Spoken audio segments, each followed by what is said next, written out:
Assalamualaikum warahmatullahi wabarakatuh. Anak-anak, apa kabar hari ini?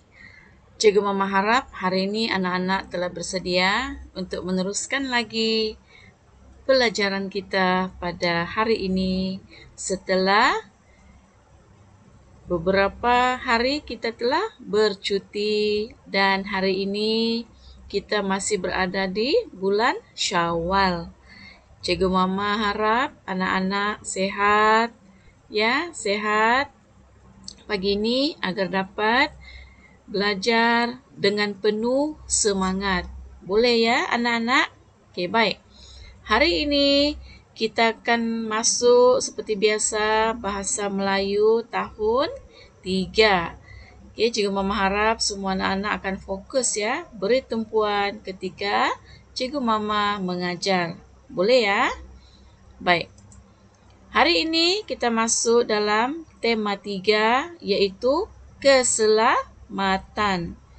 Okey, unit 8 rekreasi selamat, tajuk usah gentar. Manakala aspek kita hari ini ialah kata perintah dengan penggabung jalinan kemahiran membaca dan menulis. Ya, anak-anak, bermaksud hari ini anak-anak bukan sahaja perlu membaca tetapi juga akan menulis. Boleh? Kita gerak-gerakkan lagi tangan hari ini ya. Maklumlah, cuti lama kan? Jadi hari ini kena pegang pensel semula. Boleh? Dan pastikan apabila aktiviti menulis nanti, tolong tulis dengan kemas. Ya? Baik.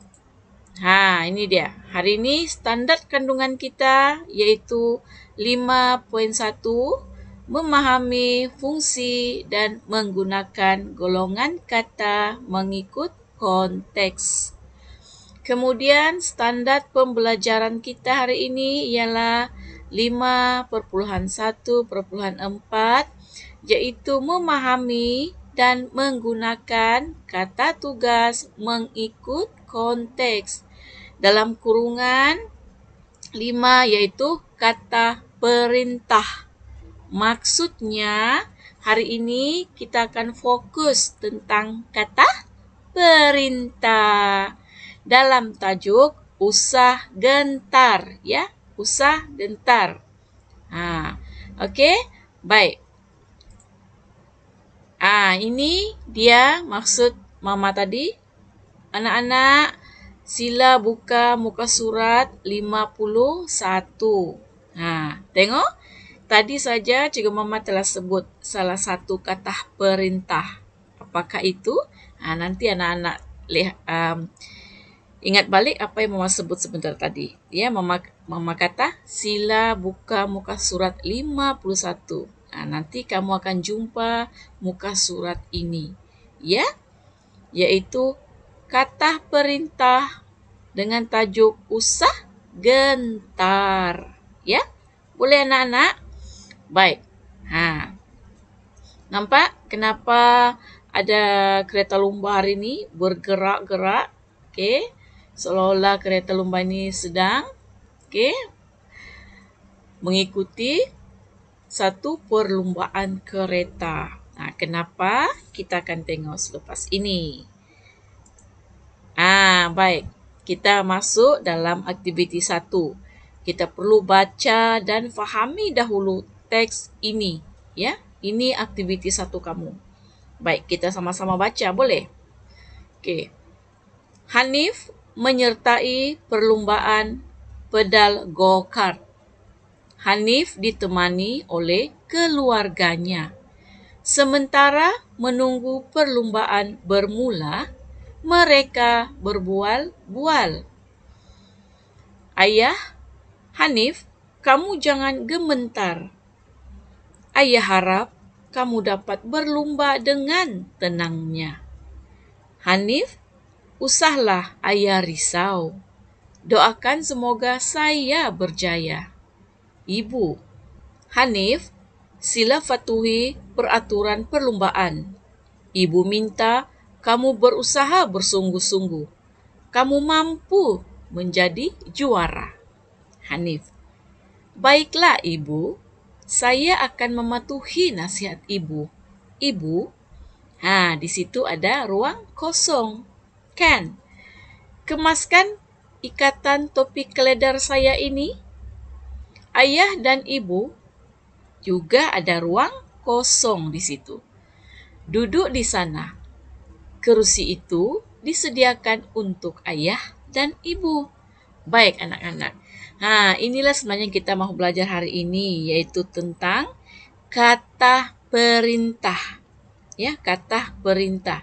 Dalam teks ini, kamu ada nampak tulisan berwarna biru, berwarna hijau, dan berwarna ungu. Yang biru itu dikategorikan sebagai jenis larangan. Kata perintah jenis larangan. Dan Cikgu Mama yakin hari-hari kita dengar jenis kata larangan ini, kan?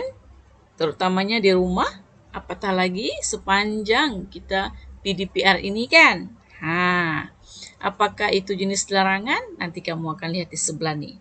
Kemudian yang berwarna hijau ini dikategorikan sebagai jenis permintaan. Contohnya di sini kamu nampak harap, minta. Dan bagaimana ayatnya dibina. Kan? Dan juga ada ayat perintah jenis silaan. Ya, contohnya kita jumpa tadi sila. Oke, itu antara yang kita jumpa. Jadi, ini antara lain juga yang termasuk dalam kata perintah. Ya, tengok di sini. Jenis silaan antaranya yang selalu kita dengar, jangan. Contohnya bagaimana? Contohnya jika di sekolah kita akan biasa dengar, jangan bergaduh. Jangan meludah. Macam tu. Faham? Jangan ganggu kawan. Itu antara ayat perintah jenis larangan. Ataupun jangan buang sampah. Apa lagi? Antara lainnya lagi, tak usah. Ya? Usah. Ataupun kadang-kadang kita ada tambah partikel kah. Usahlah. Janganlah. Ya? Kemudian tak perlu. Juga termasuk dalam jenis silaan. Kita pergi kepada jenis permintaan. Ini pun biasa kita sebut hari-hari. Kalau bukan kita yang sebut, mungkin kawan kita, ibu kita, ayah kita, jiran kita. Kan? Baik. Antara jenis permintaan, ayat kata perintah jenis permintaan seperti harap. Macam tadi kamu nampak sini. Ayah harap kamu dapat berlumba dengan tenangnya. Macam tu. Ataupun kalau kita mahu peperiksaan, mungkin ibu kamu pesan, ibu harap kamu dapat menjawab soalan dengan tenangnya. Macam tu. Ya. Kemudian jenis permintaan tolong. Contoh, tolong angkatkan buku ini. Tolong ambilkan ibu pinggan di dapur. Tolong ibu basuh pinggan. Macam tu. Boleh? Baik, minta. Kemudian mohon. Okey, itu jenis permintaan. Manakala jenis silaan, kita tengok. Sila. Dan juga jemput. Contoh, jemput masuk. Ataupun kita mahu jemput rakan-rakan kita datang ke rumah. Tapi sekarang ni kita masih PKPB, jadi kita tidak bolehlah menjemput tetamu ke rumah kan. Sebab kita masih dalam pandemik COVID-19. Kita perlu jaga SOP, ya? Baik.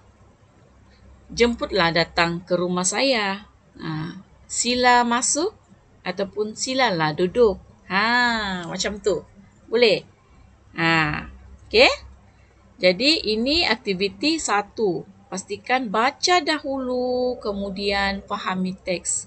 Kemudian fikirkan apa agaknya jawapan kata perintah yang sesuai untuk 2 tempat kosong ini.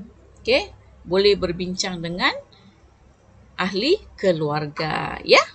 Okey, kita pergi yang seterusnya. Ini yang perlu kita fahami juga, ya. Info bahasa tentang kata perintah. Yang ini yang terdapat dalam teks kamu. Betul? Kata perintah ialah kata yang boleh menimbulkan tindak balas terhadap perintah, arahan, larangan, silaan atau permintaan. Contoh, jangan usah. Maksudnya, tujuannya adalah untuk menegah seseorang melakukan sesuatu. Sementara itu, tolong, minta, harap. Maksudnya, memohon pertolongan dan membuat permintaan. Begitu juga dengan sila, jemput. Bermaksud tujuannya untuk mempersilakan seseorang. Dan antara lain definisi untuk kata perintah ialah perkataan yang digunakan untuk memberi perintah. Antaranya suruhan, arahan, larangan, silaan, dan permintaan. Boleh? Dan tujuannya adalah untuk mendapatkan respons atau tindak balas terhadap sesuatu. Ya? Boleh? Di sini kita boleh faham sudah ni. Ya, sebab sebenarnya hari-hari kita guna kata perintah ini tanpa kita sedar, tanpa kita tahu jenis-jenis kata perintah itu. Tapi hari ini, Cikgu Mama yakin anak-anak Mama yang hebat dapat fahami maksud kata perintah yang selama ini kita gunakan. Ya?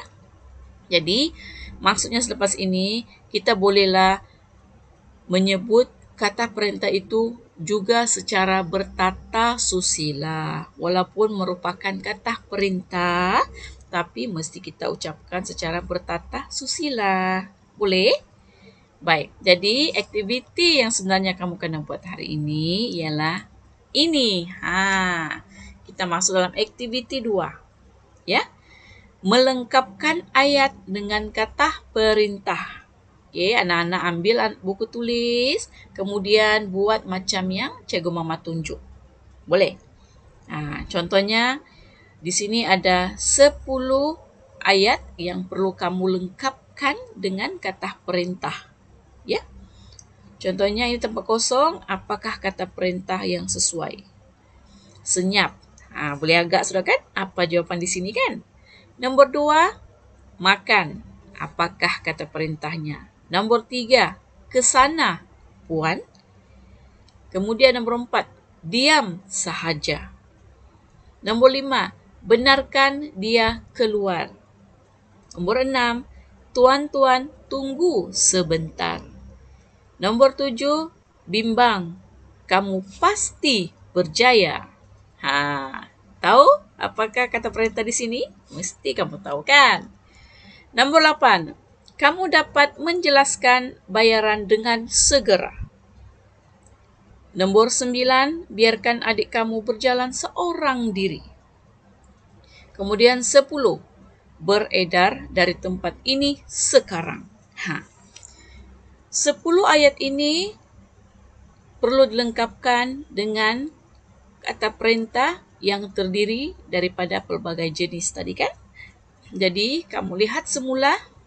Okey, kamu lihat semula yang di sini. Kamu boleh cari kata perintah yang sesuai di dalam ini, ya, untuk kamu lengkapkan dalam aktiviti 2 ini.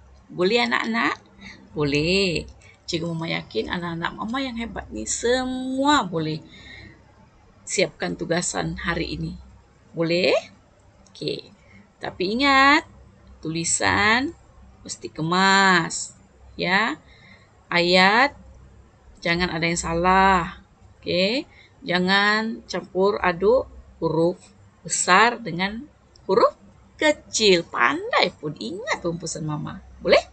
Baik, jadi Cikgu Mama harap hari ini anak-anak Mama, anak-anak Mama yang hebat ini dapat belajar dengan bersungguh-sungguh. Mesti semangat, mesti semangat, semangat. Nah, jadi Cikgu Mama ucapkan selamat belajar anak-anak ya. Kita jumpa lagi dalam PDPR yang seterusnya nanti. Ya, boleh bye.